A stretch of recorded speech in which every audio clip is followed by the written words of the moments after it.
Melina Duarte. I'm Associate Professor at the Department of Philosophy and a Project Coordinator at the Center for Women's and Gender Research. And the current coordinator. So as the current project coordinator, I'm pleased to, in the next few minutes, to introduce the Prestige project to you, summarize our some of our main research outputs from the last 2 years, and bind these outputs together through lessons for further development. So first, the Prestige project, Gender Balance in Research Leadership, belongs to the UiT, the Arctic University of Norway, is financed by the Research Council of Norway, the Balance Program, from 2018 to 2023, and is hosted by the Center for Women's and Gender Research. So working on this project, we have currently a team, a very diverse team of 13 members, composed by senior, junior researchers from different faculties, different fields, plus practitioners. And I have to say that what is very special about this team is that this team's engagement to produce knowledge, to contribute to the promotion of gender balance in academia, has not come to a second plan, even when facing a pandemic. This pandemic imposed many challenges on all of us, imposed much extra workload to all of us. Some of the activities could not be run in the beginning. So it was very difficult, but no one in this team has led this project to a second plan. So the Prestige Prestige project has a threefold goal. The first one is to advance knowledge on how gender affects career opportunities and the distribution of power, the distribution of resources in research at UiT, and has a focus on cultural and structural changes towards inclusivity. It has also a goal to inform and encourage the promotion of research-based organizational changes at UiT towards gender equality, and to connect and contribute to the development of other balanced projects at UiT and associated partners. So for achieving these goals, we divide our work into 4 research fronts, plus a networking hub in expansion. So the work package 1 on concepts develops conceptual frameworks for change by providing critical reading of the DEI terminology and its surrounding contexts. Here we have the research groups on feminist philosophy, contemporary gender research, plus international partners, powered by a close collaboration with the Implicit project. We are reviewing 25 concepts such as implicit bias, epistemic injustice, discrimination, meritocracy, excellence, and giving a book entitled Gender Diversity, Equity and Inclusion in Academia, a conceptual framework for sustainable transformation. The work packages 2 and 3, they are mapping demonstrable gender disparities in career opportunities and in the distribution of power and resources in research, gathering quantitative and qualitative data. And from the quantitative side, we have been able to show that, well, despite the great improvement in the gender balance in professor positions at UiT in the past decades, from 9% of women in these positions in 2000, from 39% in 2020, 42% in 2022. Well, despite that, the gender distribution remains heavily clustered into different fields. So there is this humanities and social science and STEM fields divide. We can even call it a divide. And there is really no surprises here because this conforms with global trends. But we wanted to do something about that and change the discourse from coarse proportions to the gender distribution at the university level, showing that we will achieve gender balance when we have a more even distribution across fields. So we have developed an open access software for enabling the monitoring of these disparities within and across units in the organization without any coding experiences. The software is constantly being updated with new features. Lily has been presenting this software at the EU project yesterday in Brussels and is back here today. There is another software on the way, enabling the monitoring of disparities across organizations without coding experiences. And this all thanks to very talented people that we have at our team. So we have also mapped the gender distribution and leader roles at UIT from levels 1 to 4, that means from top leadership to research group leadership. And we have found an average of 40% women and 60% men in these positions.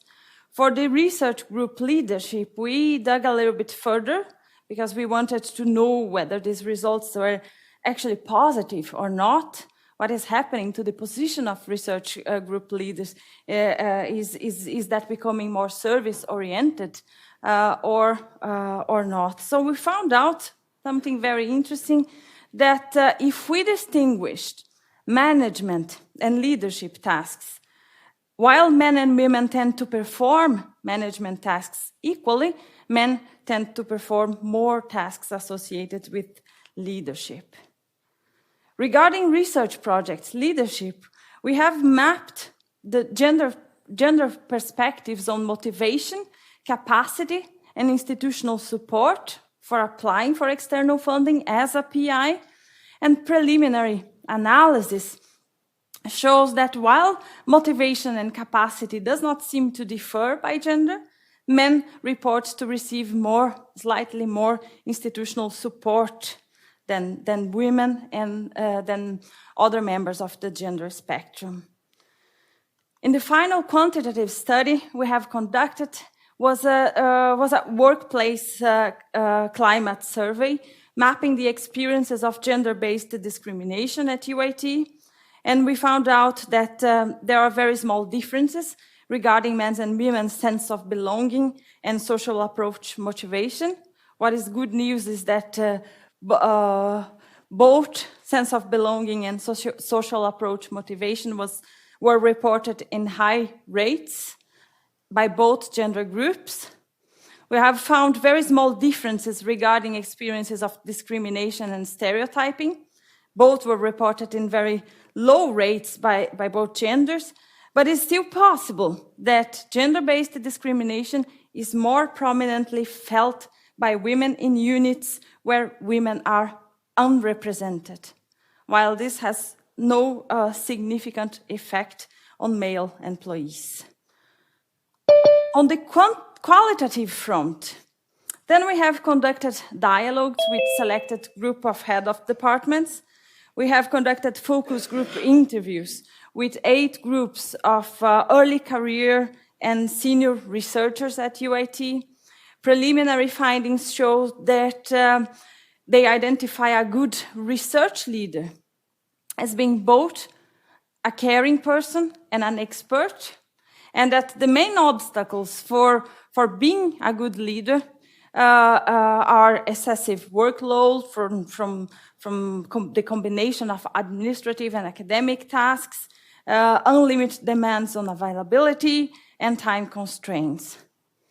And the 4th work package on normative analysis, we are powering the book from work package 1 with guidance for cultural and structural changes in academia.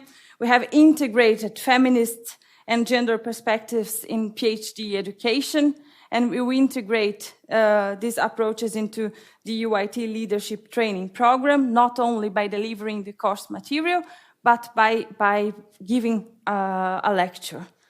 So we have also observed the UIT leadership training program, followed the leadership training program from other organizations, other short courses on DEI for enabling this learning activity.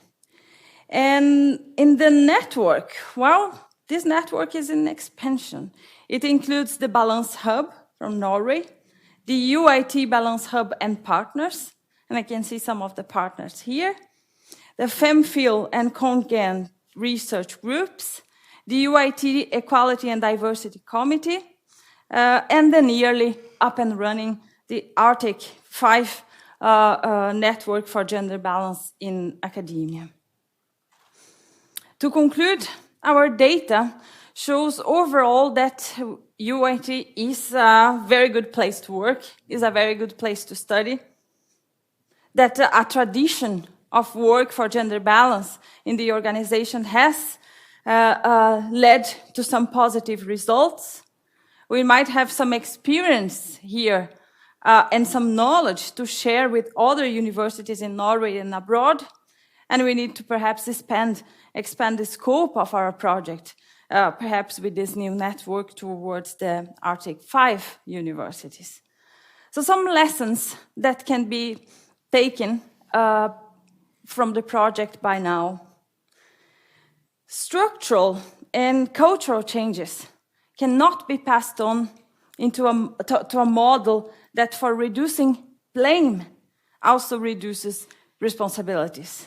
Cultural and structural changes can only materialize if transformative actions and practices are taken by individuals who in their different roles nurture the academic culture, shape the academic structures. Responsibilities, of course, they vary according to roles, but we need to increase awareness of the responsibilities at the intermediate and lower levels of research leadership. Small actions count. So changes have to be anchored at the top leadership and supported by it, but inclusivity is more concretely exercised at lower levels. Changes are sparked by key individuals in their work environment, and they need to feel supported by the institution, rewarded by the institution. And finally, we can no longer proceed with a binary research, gender research. We need to include other members of the gender spectrum and avoid statistical injustice and invisibility of these groups, while, of course, protecting their privacy. I will stop here. More details about all these studies will follow throughout the day, including some results from our network and partners. Thanks for your attention.